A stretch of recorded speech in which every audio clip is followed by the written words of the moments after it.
السلام علیکم ورحمۃ اللہ وبرکاتہ۔ میرے پیارے آقا علیہ الصلوۃ والتسلیم کے پیارے دیوانوں،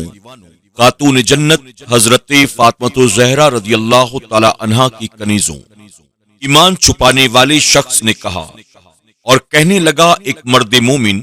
جو فرعون کے خاندان سے تھا اور چھپائے ہوئے تھا اپنے ایمان کو، کیا تم قتل کرنا چاہتے ہو ایک شخص کو اس وجہ سے کہ وہ کہتا ہے میرا پروردگار اللہ تعالی ہے، حالانکہ وہ لے آیا ہے تمہارے پاس دلیلیں تمہارے رب کی طرف سے؟ اسے اپنے حال پر چھوڑ دو،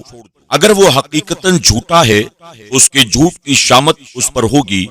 اور اگر وہ سچا ہے اور تم نے اس کو تکلیف پہنچائی تو ضرور پہنچے گا تمہیں وہ عذاب جس کا اس نے تم سے وعدہ کیا ہے۔ بے شک اللہ تعالی ہدایت نہیں دیتا اسے جو حد سے بڑھنے والا، بہت جھوٹ بولنے والا ہو۔ اے میری قوم، مانا آج حکومت تمہاری ہے، نیز تمہیں غلبہ حاصل ہے اس ملک میں، لیکن مجھے یہ تو بتاؤ کون بچائے گا ہمیں خدا کے عذاب سے اگر وہ ہم پر آ جائے گا؟ یہ سن کر فرعون کہنے لگا، میں تو تمہیں وہی مشورہ دیتا ہوں جس کو میں درست سمجھتا ہوں، اور نہیں رہنمائی کرتا میں تمہاری مگر سیدھے راستے کی طرف۔ قبطی قوم کا ایک فرد حضرت موسیٰ علیہ السلام پر ایمان لا چکا تھا، لیکن اس نے اپنی قوم کو اپنے ایمان سے آگاہ نہیں کیا تھا۔ اس نے جب سنا کہ فرعون اپنے حواریوں سے مل کر موسیٰ کلیم اللہ کو قتل کرنے کا منصوبہ بنا رہا ہے تو اس نے ان کو اس ارادے سے باز رکھنے کی تلقین شروع کی۔ پہلے تو انہیں جھڑکا کہ تم موسیٰ علیہ السلام کے در پہ آزار کیوں ہو؟ اس نے تمہارا کیا جرم کیا ہے؟ اس نے کون سی قانون شکنی کی ہے؟ محض اس لیے تم اسے قتل کرنا چاہتے ہو کہ وہ کہتا ہے کہ میرا پروردگار اللہ تعالی ہے، اور اس نے اپنے عقیدوں کی حقانیت دلائل و معجزات سے ثابت کر دیا ہے۔ تمہارا معاشرہ تو بڑا ترقی یافتہ ہے، تم اس کے ذاتی عقیدے میں کیوں دخل دیتے ہو؟ اس کو اس کے حال پر چھوڑ دو، اگر بالفرض وہ غلط کہہ رہا ہے تو خود ہی کیفر کردار کو پہنچ جائے گا۔ ہمیں اپنے ہاتھ اس کے لہو سے سرخ کرنے کی کیا ضرورت ہے؟ آج کل ہم بڑی عزت و آرام کی زندگی بسر کر رہے ہیں، حکومت ہماری ہے، ہمارے اشارے ابرو پر لوگوں کی قسمتیں بدلتی ہیں، کسی کی مجال نہیں کہ ہمارے فرمان سے سرتابی کرے۔ دولت سامان عیش و عشرت کی فراوانی ہے، ہم اس حالت کو بدلنا نہیں چاہتے۔ ہماری پوری کوشش ہونی چاہیے کہ یہ حالات برقرار رہیں۔ اگر موسیٰ علیہ السلام نعوذ باللہ جھوٹے ہیں تو خدا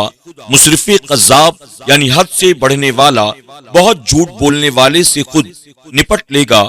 اور اگر وہ سچا ہے اور ہم نے اسے قتل کر دیا تو یاد رکھو خدا کا غضب جوش میں آئے گا اور عیش و عشرت کی یہ بساط الٹ کر رکھ دی جائے گی۔ اس لیے مصلحت کا یہی تقاضا ہے کہ ہم موسیٰ علیہ السلام کو نہ چھیڑیں، اس کو اپنے حال پر چھوڑ دیں،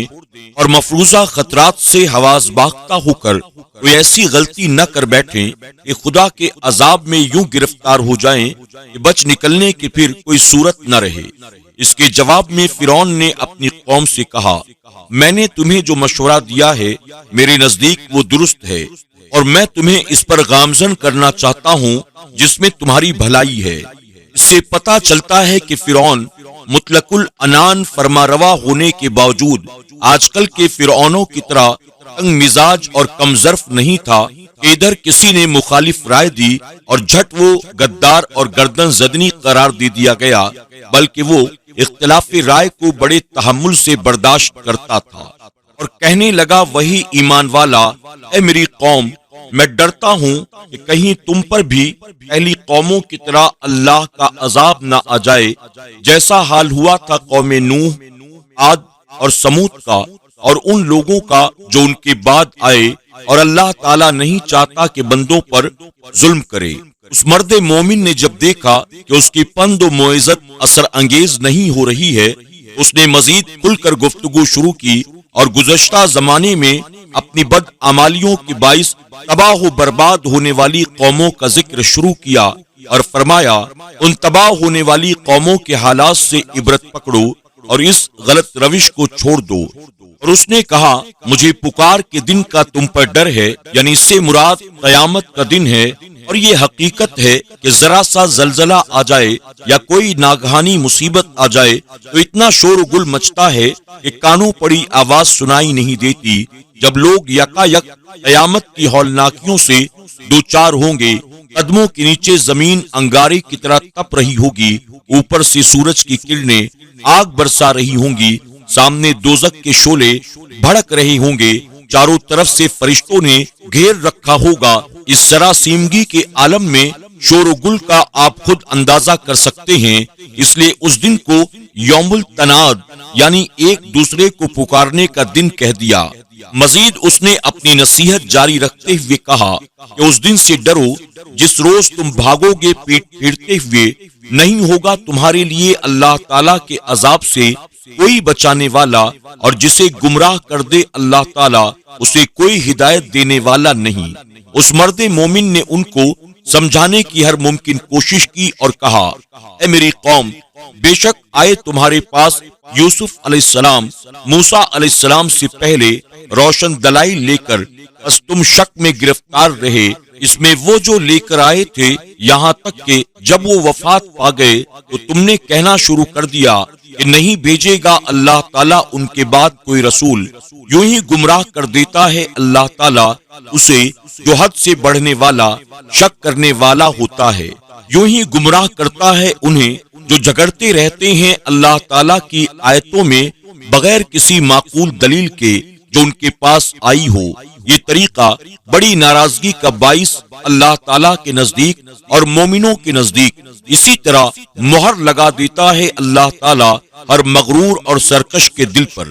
پہلے جن قوموں کا ذکر ہوا وہ دور دراز علاقوں میں بسنے والی تھی، اب اس نبی اور اس کے منکرین کا ذکر ہو رہا ہے جو کچھ عرصہ پہلے اسی ملک کے باشندے تھے۔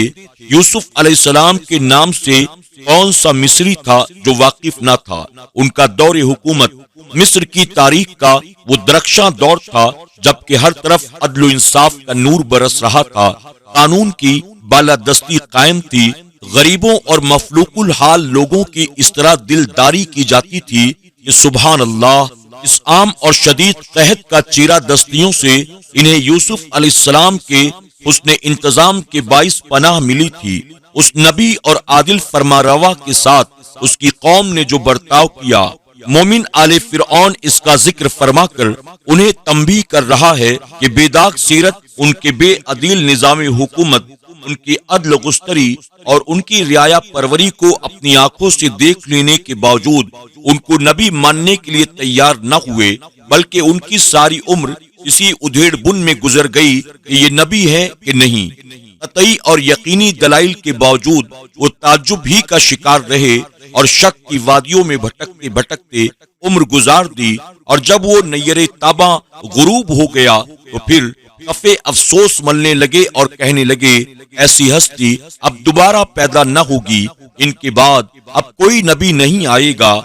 پہلے ہدایت سے یوں محروم رہے، اب امکان یہ تھا کہ کوئی دوسرا نبی تشریف لائے تو یہ اپنی گزشتہ غفلت اور کوتاہی کی تلافی کر لیں۔ یہ کہہ کر اب اور کوئی ایسا نہیں آئے گا، انہوں نے اس امکان کو بھی العدم یعنی ختم کر دیا۔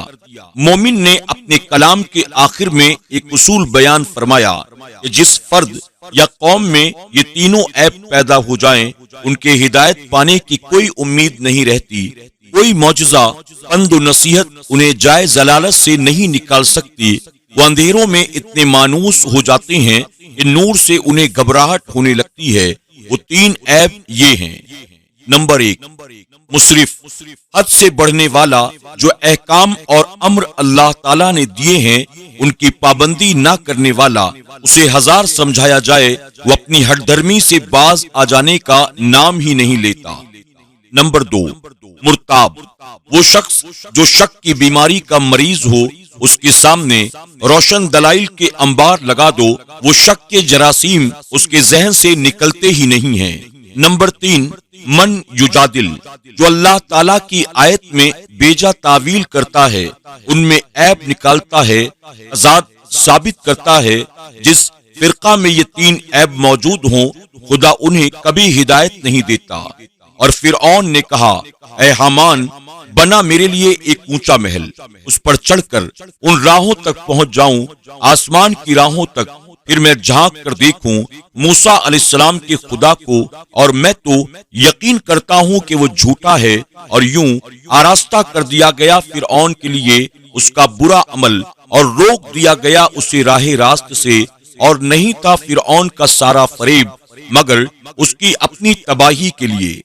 فرعون نے جب یہ محسوس کیا کہ اس مرد مومن کی گفتگو حاضرین کو متاثر کر رہی ہے، اس نے فوراً پیترا بدلا اور کہنے لگا موسیٰ علیہ السلام کی صداقت پرکھنا کوئی اتنا مشکل کام نہیں ہے کہ ہم اس کے بارے میں پریشان رہیں اور کسی حتمی فیصلے پر نہ پہنچے۔ ابھی ایک بلند مینار تعمیر کرتے ہیں اور اس پر چڑھ کر موسیٰ علیہ السلام کے خدا کا سراغ لگائیں گے۔ زمین پر تو کہیں نہیں ہے، اگر آسمان پر مل گیا تو ہم بھی مان لیں گے، اور اگر آسمان پر بھی سراغ نہ ملا تو پھر سب کو یقین ہو جائے گا کہ موسیٰ علیہ السلام کی بات غلط ہے۔ پھر حامان کی طرف متوجہ ہو کر کہا حامان اے وزیر با تدبیر، یہ کام تم کرو، ہمیں ایک اونچا بہت اونچا مینار تعمیر کر دو، اس پر چڑھ کر ہم آسمان پر چڑھنے کا راستہ دریافت کر لیں گے اور آسمان کا کونا کونا چھان ماریں گے۔ خیال رہے کہ ہر چیز جس کے ذریعے کسی جگہ تک رسائی حاصل کی جائے اسے سبب کہتے ہیں۔ یہاں اسباب سے مراد وہ راستے ہیں جو آسمان کی طرف جاتے ہیں، یا ان سے مراد آسمان کے دروازے جن کے ذریعے آسمان میں داخل ہوتے ہیں۔ میرے پیارے آقا علیہ الصلوۃ والتسلیم کے پیارے دیوانوں،